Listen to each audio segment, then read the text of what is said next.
Producing both fly boats and amphibious versions as well, and used in virtually every theatre of operations for World War II by the Allied forces and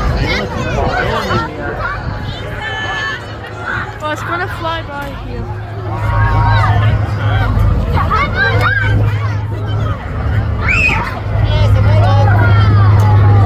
for anti-submarine warfare, coastal patrol, convoy escort, ASC rescue, catilina, the US Navy, was closely involved in the attack on Pearl Harbor with the interception of the Japanese invasion force, the discovery and shattering of the Bismarck prior to its destruction, and the sinking of several dozen U-boats over World War II.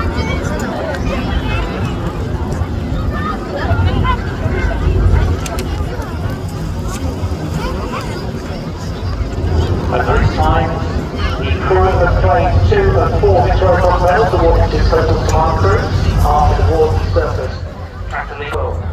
and newly replaced electronic fire water bombers, survey aircraft, and as you see here today, stars of air displays all over the UK, Europe, and America.